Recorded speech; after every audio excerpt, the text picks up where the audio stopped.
Assalamualaikum warahmatullahi wabarakatuh. Salam sejahtera bagi kita semua. Shalom.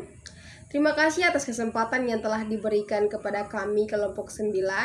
Kami akan menjelaskan mengenai penyakit infertilitas. Kami adalah mahasiswa dari Universitas Kristen Indonesia Maluku, Fakultas Kesehatan dan Program Studi Ilmu Keperawatan. Selamat menyaksikan. Perkenalkan, nama saya Yunita Saratana Rubun dengan NPM 12114201190295. Saya dari kelas F. Halo teman-teman, perkenalkan nama saya Grace Yunita Ucu, NPM 12114201190320. Saya dari kelas F, Fakultas Kesehatan Program Studi Keperawatan. Di sini saya akan menjelaskan etiologi dari infertilitas. A. Pengertian infertilitas. Infertilitas didefinisikan sebagai ketidakmampuan pasangan suami istri untuk mendapatkan kehamilan secara alamiah setelah selama 1 tahun menjalani hubungan seksual tanpa kontrasepsi. Infertilitas merupakan suatu masalah klinis yang sering ditemukan. Infertilitas merupakan mempengaruhi sekitar 13-15% pasangan di seluruh dunia. Prevalensi infertilitas sangat bervariasi.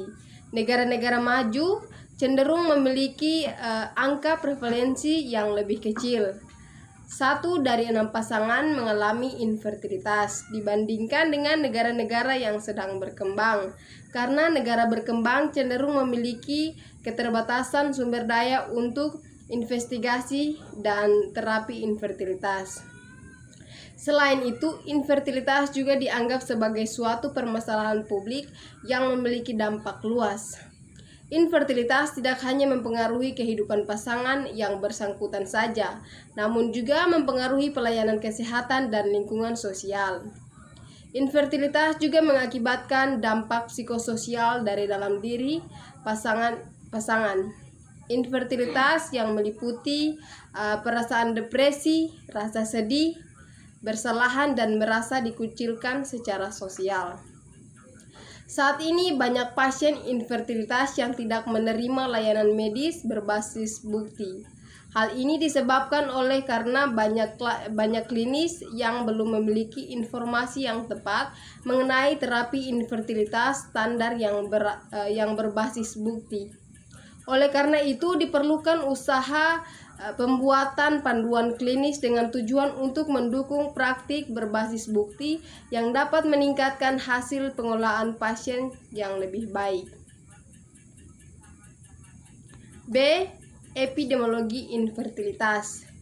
Peluang untuk mendapatkan kehamilan per siklus reproduksi pada pasangan muda yang sehat adalah sekitar 20-50%. Peluang kumulatif terjadinya kehamilan dalam waktu 6 bulan pertama adalah 60% dalam kurun waktu tahun pertama, dan 92% dalam kurun waktu 2 tahun dengan aktivitas seksual yang teratur. Jadi teman-teman, di saat ini saya akan menjelaskan etiologi dari infertilitas. Jadi, penyebab dari infertilitas pada perempuan yang pertama itu adalah faktor penyakit.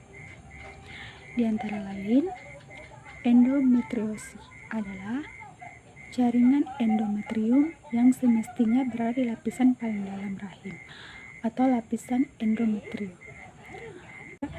Endometriosis atau bisa juga terletak di indung telur. Yang kedua, infeksi panggul adalah suatu kumpulan penyakit pada saluran reproduksi wanita bagian atas. Patofisiologi infertilitas wanita dapat disebabkan oleh gangguan ovulasi, adesi pelvis atau tuba, endometriosis, atau penyebab uretus lainnya.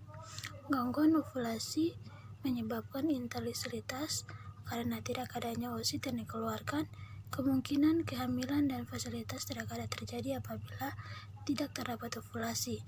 Gangguan ovulasi berdasarkan World Health Organization atau WHO dapat dibagi menjadi 4 subindikasi, yaitu anovulasi, hipogonotropik, hipogondal, dan anovulasi primer,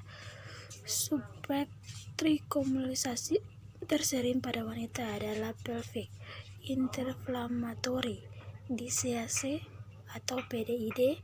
Jika terjadi pada wanita hamil, sering mengalami rupture membran yang prematur atau bayi lahir dengan berat badan rendah. Pada pria, komplikasi yang terjadi termasuk prostatic epididymitis, struktur uretra, dan infertilitas. Interaksi trombos vaginalis turut mengangkat risiko mendapatkan infeksi HIV, gonorrhea, dan chlamydia.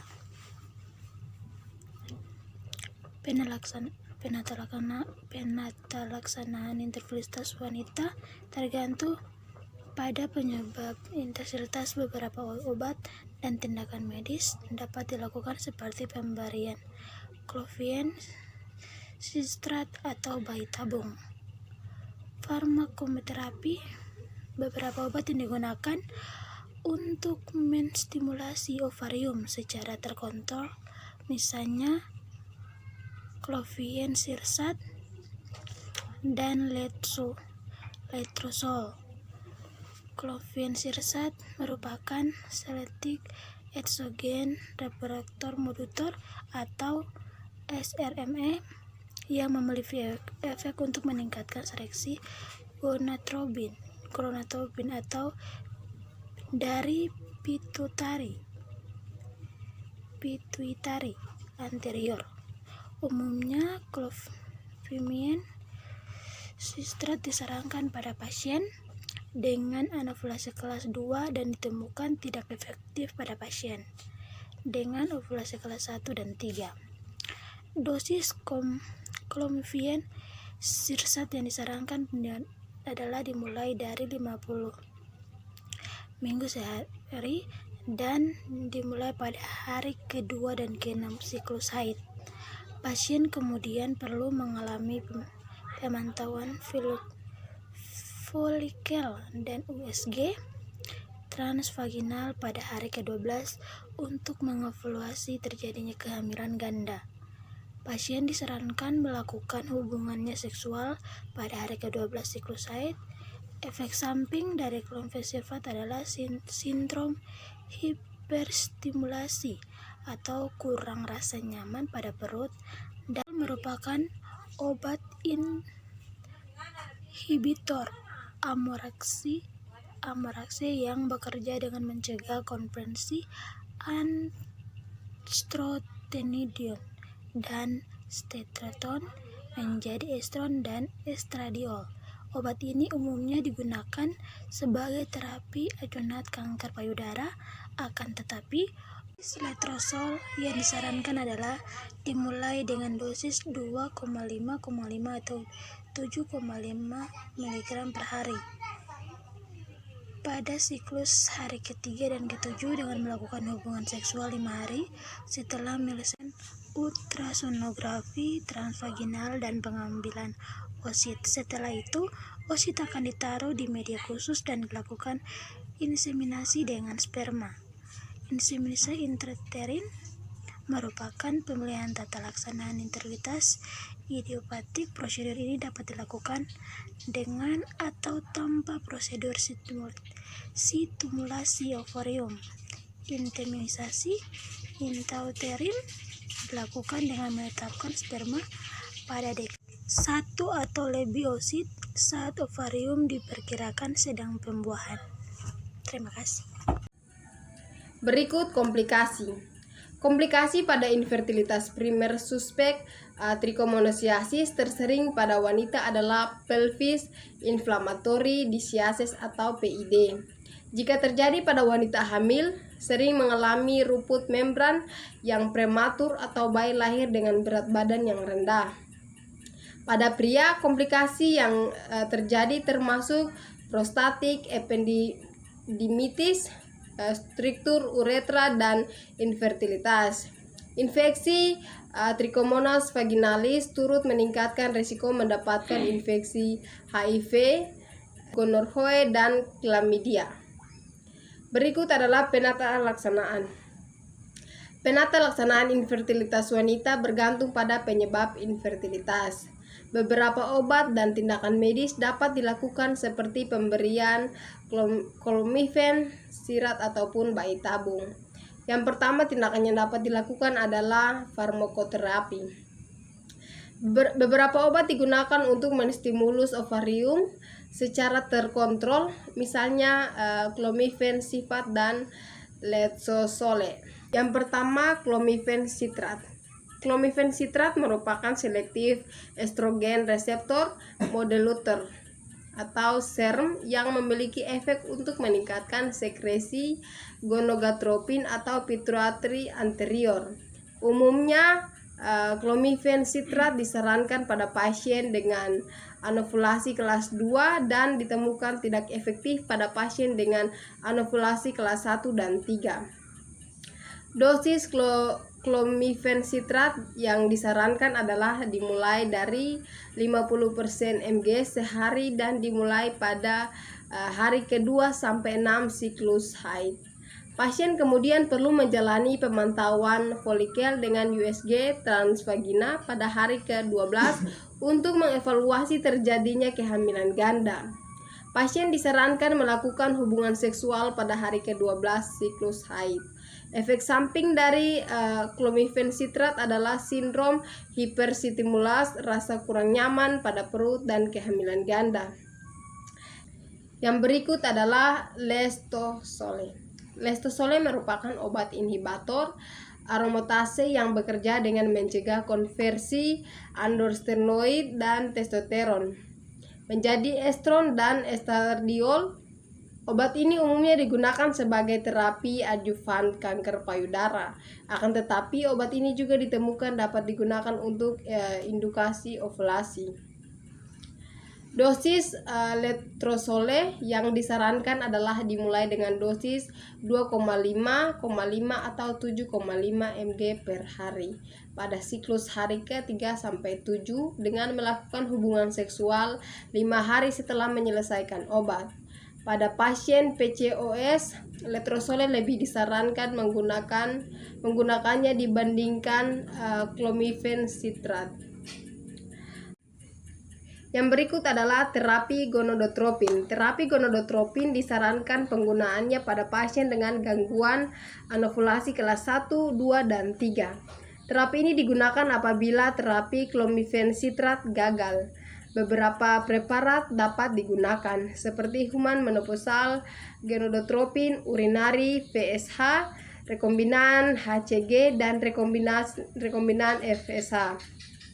Protokol penggunaan terapi gonadoterapi sesuai dengan masing-masing fasilitas kesehatan.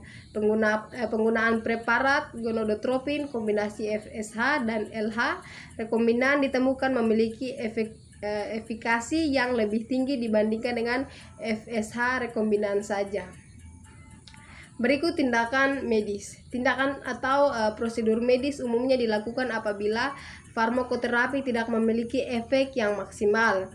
Fertilitasi in vitro dan inseminasi intrauterine merupakan prosedur yang umumnya dilakukan pada pasien infertilitas.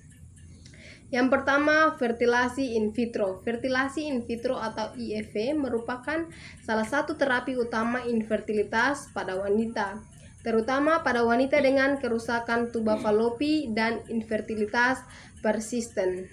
Prosedur IVF dilakukan dengan pemberian injeksi gonadotropin untuk hiperstimulasi ovarium terlebih dahulu dan 36 jam kemudian pasien mengalami aspirasi jarum dengan ultrasonografi transvaginal dengan pengambilan oosit.